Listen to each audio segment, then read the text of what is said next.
Look, that's Voldemort, the most terrifying being in the entire wizarding world. But there was a prophecy that said a child born at the end of July would threaten his rule. That's right, that child was me, Harry Potter. When I was still a baby, Voldemort broke into our home. He wanted to kill me before I could grow up. To protect me, my parents sacrificed their lives to block his curse. My mother, before dying, cast a powerful protective charm on me with her life. It saved me and nearly destroyed Voldemort. His curse didn't kill me. It only left a lightning-shaped scar on my forehead, and that scar allows me to sense Voldemort's presence. After that, I was sent to live with my aunt and uncle. They were muggles who didn't understand magic and showed me no love. They made me live in the small cupboard under the stairs. I was always ignored, mocked, and bullied. Back then, I thought I was just someone who didn't belong, destined to be out of place in this world. Until my 11th birthday, everything changed. A giant of a man, Hagrid, burst into my broken life. He brought a birthday cake and a shocking message. I had wizard blood. My parents were great wizards. Suddenly, my heart lit up. I wasn't some unwanted freak. I had a world of my own. The day I went to Hogwarts, I got lost at the train station, but the Weasleys helped me. They were warm and genuine. In that moment, I felt accepted for the first time. Ron and I quickly became friends. We also met Hermione, a girl so smart it was jaw-dropping. Hagrid showed me around, and the moment I stepped into the leaky cauldron, everything changed. Bless my soul. It's Harry Potter. The way they looked at me, it was like they were seeing a legend. Potter, can't tell you how pleased I am to meet you. There, we met Professor Quirrell. He seemed especially excited to see me. That feeling of being needed and noticed scared me, but also made me long to become my true self. Before school started, that arrogant Malfoy mocked Ron and invited me to be his friend. Draco Malfoy. Think my name was funny, do you? With no need to ask you yours, red hair, and a hand-me-down robe. You must be a Weasley. But his condescending tone made me instantly uncomfortable. He sneered at Ron and said I should learn early on which kind of people are worth associating with. I didn't shake his hand because I knew we weren't the same. Friendship has never been about blood or status. During the sorting ceremony, a black-robed teacher sat at the staff table, quiet like a shadow, yet impossible to ignore. His cold gaze felt like it could see straight into my deepest secrets. The moment I looked at him, my scar suddenly throbbed in pain, like it was on fire. He kept staring into my eyes. It sent chills down my spine. I later learned his name was Snape. The sorting hat placed me in Gryffindor, along with Ron and Hermione. Malfoy ended up in Slytherin. During flying lessons, Malfoy and I clashed again. He threw a classmate's remembrall into the air, and I rushed up to catch it. Professor McGonagall had warned us not to fly without permission, but she happened to witness the scene. On that broomstick, I felt truly free. The wind brushed past my ears, and it felt like fate was shifting. Later, Professor McGonagall selected me to join the Quidditch team as a seeker. Quidditch is an aerial sport, and my job was to catch the golden snitch. On Halloween night, the castle was filled with laughter and food. Suddenly the doors banged open. Professor Quirrell staggered in, his face filled with terror, shouting, "Roll in the dungeon!" The students screamed and scattered. What? Hermione! She doesn't know! Ron and I rushed over to save her. In the end, Ron gritted his teeth, raised his wand, and cast the spell we had just learned. A miracle happened. The Trolls Club suddenly floated up and smashed down hard on its own head. At that moment, the professors arrived. When it came time to assign blame, Hermione took the responsibility upon herself. That was the moment the three of us truly became friends. I also noticed something strange. When Professor Snape arrived, his leg beneath the black robe was torn and blood was seeping out. The wound looked as if it had been bitten by the three-headed dog. The next day, I shared this with Hermione and Ron. Listen, last night, I'm guessing Snape let the troll in as a diversion so he could try and get past that three-headed dog. The three-headed dog had been guarding something top secret, and we suspected that Snape was trying to get it, but that was only a suspicion, so we secretly began investigating information about the three-headed dog.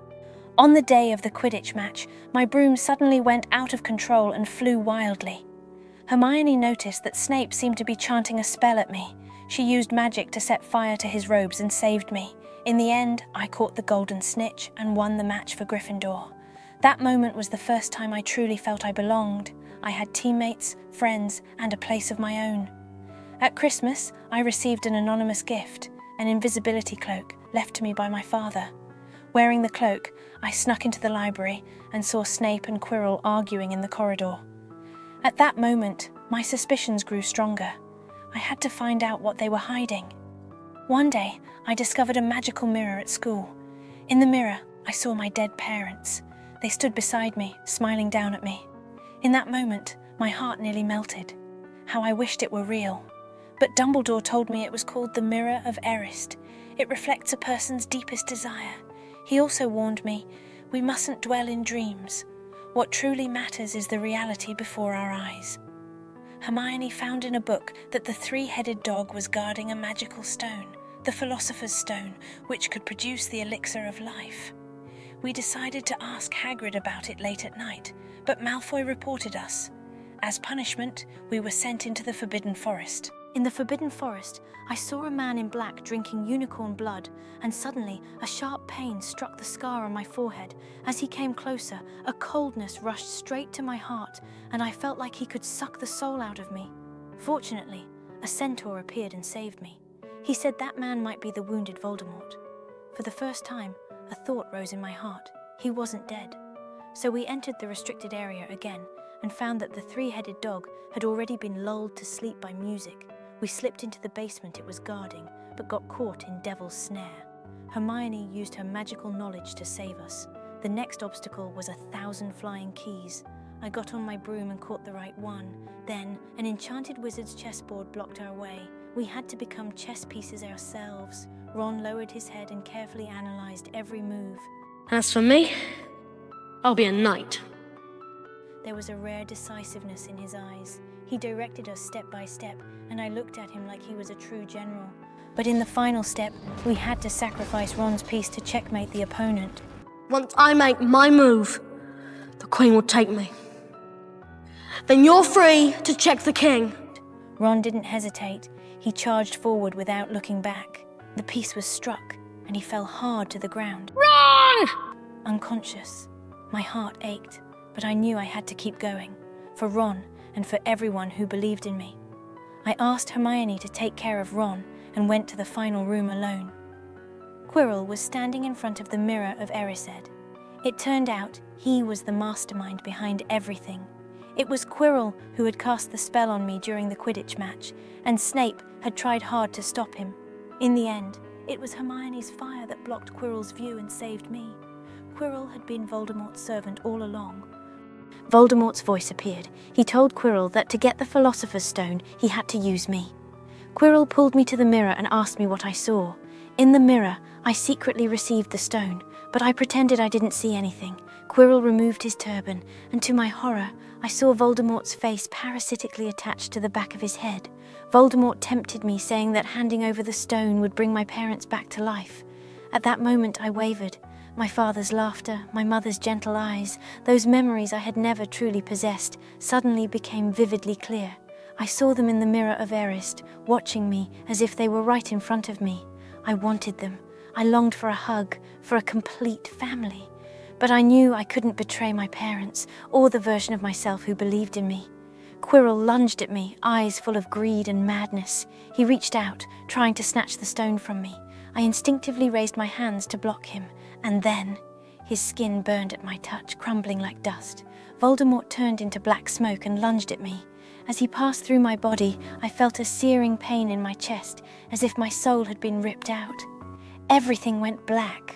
I lost consciousness. When I opened my eyes, I saw Professor Dumbledore at my bedside, his eyes filled with gentle warmth. He told me it was the mark my mother left behind that destroyed Quirrell. I thought it was the scar on my forehead, but the headmaster said the mark was an invisible kind of magic called love. At the end of year feast, Slytherin was almost guaranteed to win the House Cup. The hall was draped in green and silver. But for our courage in facing Voldemort, Gryffindor was awarded 170 points, surpassing every other house. In that moment, the red and gold banners replaced the green ones. The The Gryffindor lion soared through the hall, which echoed with cheers and applause. On the day of departure, we stood in front of the train, sunlight spilling across the platform. Hermione looked at me, her tone light but filled with reluctance. The breeze gently brushed my bangs aside. My scar tingled slightly, but I no longer feared it.